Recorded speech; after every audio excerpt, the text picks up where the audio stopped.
make it long to go into deeper waters to avoid dredging, because the depths closer to the shore were short. I mean, they were not deep depths. So we had to build the jetty longer to follow deep water in the deeper ocean.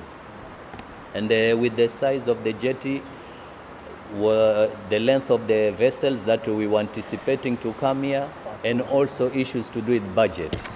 Because if you make 150, if you did a 75, you'll have to do double of that. So the issues of budget implication, we said first we start with this size and see how is the business. And at the same time, some of the fishing trawlers will be calling here, which will also have cold storage containers. The same cargo is going to be cleaned here, processed. Others will be loaded the same, just like we were doing at Wananchi Marine. Trawlers are coming, they are loading in containers that are cold storage, and the cargo is being shipped destined to other countries. So from there, for us, you will be earning pilotage, bringing the ship here. That is also money. We will be having dockage. The ship will be docking in our berth. That is money. So we will be doing handling charges of that cargo to the containers, to the destination. That is all money. It's about creating employment on the fishing aspect and the service that we will be providing to those ships that are calling here. A ship can call here and just discharge the fish to the containers and sail, but we will also be making money on mooring, just by picking up the rope and put it on the bollard. That is money. On taggage, if you're going to use tugboat, that is providing pilotage and dockage. So we need to look at different angles, not necessarily that the fish has to be cleaned here, whatever. Yeah.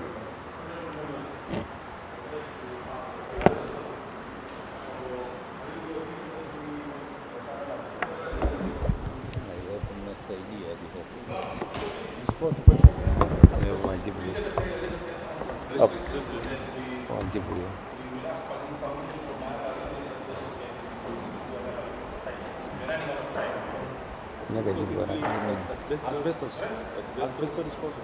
Okay, the only one which you have not answered is this. Asbestos, yeah.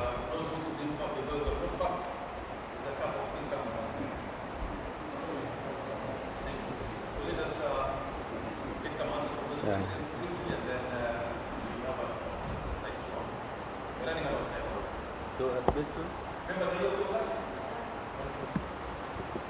Okay, most of the questions have been answered by my colleagues, apart from the asbestos. And we would wish to assure Senator that the asbestos it was done by a nominated subcontractor who was alongside working in the port, in our main Mombasa port, who had the respective licenses and approved accredited areas of disposal in Kilifi. So the asbestos was removed, carried with licensed asbestos carriers all the way to the disposal site in Kilifi.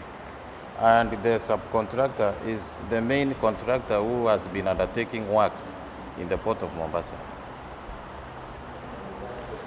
Asbestos works specifically. If the name is required, we have the report, yeah? Yes, and we can give, yeah. Yes. Including the site. And including the site, yes. We will share. We can give that, yes. So I believe that's the only question which was not answered. Yeah?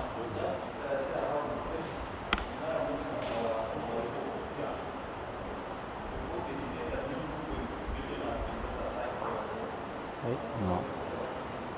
This project is worth 2.6 billion. No. We explained that it has had no variation. What we are looking for is the phase 2 works, and is what we are quantifying. Yes.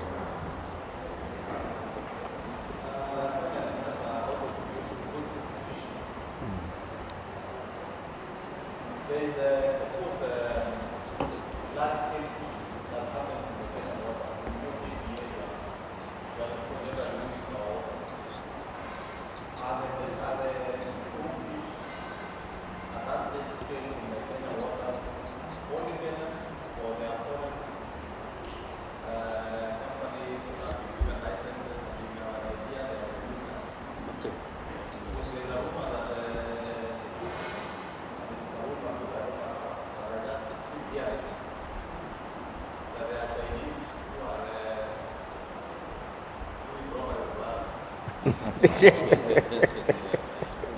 Captain anaweza jibu hiyo. Maybe I can answer that. We've had Chinese fishing trawlers that are coming to fish here, but they have partnered with some local Kenyan business people, and they have changed the registration to Kenyan certificate of registration under our flag. So they have gone through a process of converting their Chinese or whatever their licenses to Kenyan license through Kenya Maritime Agency.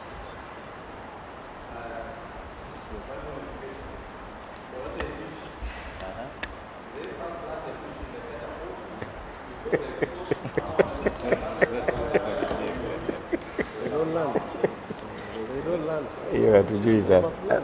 I think the fisheries department can be able to answer that.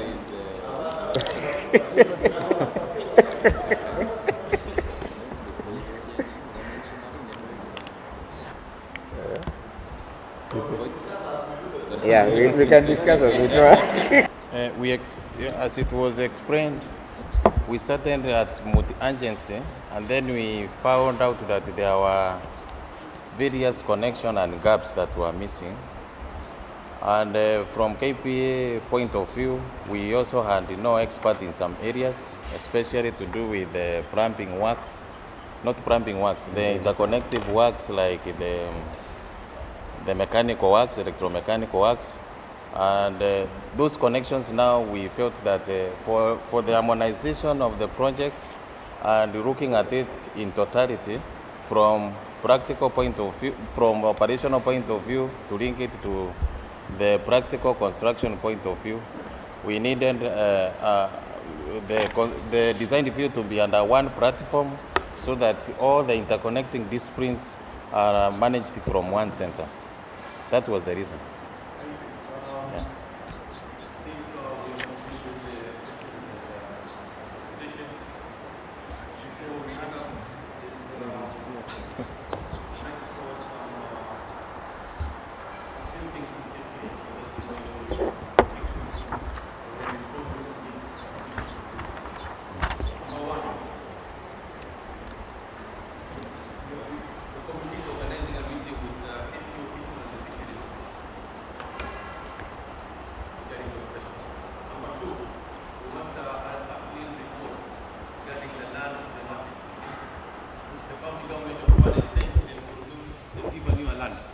But we need the proper document, so that next time when we call you up, we need these documents to be sent to our committee.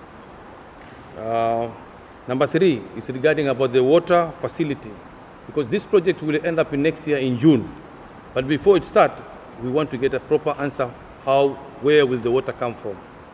So next time when we call you, we need to furnish us with that information. Lastly, the committee needs an agreement between the SECO and the KPA, contract agreement, a copy to be sent to our committee. With those few remarks, I think so. Is there anything more? I've already said. Which one? Geotechnical. Yeah, we need the geotechnical survey report, please. Those are about 1, 2, 3, 4 items.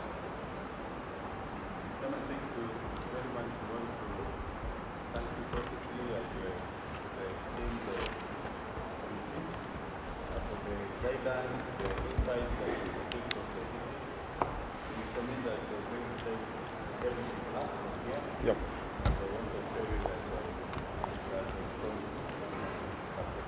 So, yeah. The meeting is done. I think the meeting is adjourned. Have a cup of tea. Yeah. Kwanza niseme pale Shimoni Port tumeona ule mwanakandarasi ambaye amepewa hiyo kazi ameweza kuajiri vijana wa sehemu hiyo na vijana wa Kwale, na pia huyu contractor wa hii kiwanda ya County Agricultural Industrial Park tumeona wameweza kuajiri vijana na watu kutoka sehemu hii. Ile tunataka kuhimiza isikue tunaajiri watu ya wale wa malipo wa chini ama wale watu wa kazi ya mkono peke yake. Katika serikali na mipango ya serikali kwa mambo ya elimu ya juu, serikali iliweza kupanga kuweka TTI katika kila constituency taifa la Kenya. Sababu ya hiyo ni kuhakikisha vijana wote wa sehemu zote za Kenya wanapata ujuzi kwa ujumla. Ndio mradi kama huu ukipatikana, kama unahitaji ule technician wa mambo ya stima unapata hapa. Kama unahitaji ule wa maji unapata hapa. Kama unahitaji wa mechanical services unapata hapa. Na mimi nataka tu kusia hawa macontractor, tusiseme tu tumefanya local content inclusion kwa kuwapa tu kazi za mikono. Hawa vijana ambao wamefuzu kwenye TTI zetu pia wapewe hizo nafasi ya kazi ya juu kidogo, waweze kupata experience, wapate ujuzi. Hivyo ndio vile katika taifa hii tutajenga wanakandarasi wa nchini hapa Kenya. Tunatumai miaka isiyozidi 10 ijayo hatutakuwa na wanakandarasi kutoka nje ya Kenya. We must be self-sufficient. We cannot go and borrow money from the World Bank, borrow money from the East, borrow money from the West, and then the contractors from those countries follow that money all the way to Shimoni. We now want contractors who are local, who are Kenyans, to undertake those projects. They will only do that if they begin building capacity kwa kutumia vijana ambao wamefuzu kwenye TTI. Kwa hivyo mimi nataka kusihi wabunge waweke mkazo kwa vijana kwenda kwenye TTI. Zile basari ambazo zinapatikana tuweze pia kusponsor vijana waende kwenye vyuo hizi vya teknolojia wapate ujuzi, ndio tuwe na vijana sehemu zote za Kenya. Na vijana wa Kenya ni watu wanaweza kazi. Bahati ambayo tuko nayo katika taifa la Kenya, hatuna ugoigoi kwa kazi. Hatuna ugoigoi. Ni nafasi tu watu wapewe waweze kufanya kazi. Na tumeona hata siku hizi hata wamama wako kwa kazi ya mijengo, vijana wako kwa kazi ya mijengo, kumaanisha kila mtu sasa mwenye ana taaluma anaweza pata nafasi ya kutumia hiyo taaluma ambayo amepata kwenye vyuo. Kwa hivyo yangu ni kuhimiza makontrakta wetu. Na sio hawa tumewaona hapa peke yake. Kila sehemu, including wale wa roads. Kama kuna project Kwale, resident engineer staff watoke Kwale hii. Na nafikiri wakiendelea kufanya vile wamekuwa wakifanya, tutaweka sheria kwenye bunge la Seneti. So that resident engineer anakuja na driver peke yake na mpishi. Wale wafanyakazi wengine watoke sehemu hiyo. Hakuna vile tutakuwa tukuja kufanya mradi, alafu pesa zote zinahama na contractor pamoja na wale staff ya wizara ambao wanakuja kufanya hiyo kazi. Tunataka kuguza kila sehemu. By the time hii project ya KIPES hapa inaisha, tunataka tukuwe na contractor 2, 3 wanatoka kwa hii kijiji. Kwa experience ambao watakuwa wamepata kwa hii mradi, sasa hao wakuwe small contractors ambazo county sasa watawapatia zile kandarasi ndogo ndogo ambazo zinapatikana. Waweze pia kujiinua na kesho pia wakuwa na kandarasi wa Kenya. Hiyo ndio tunataka kuhimiza, lakini tunashukuru kwa hii mradi ambao inaendelea vizuri.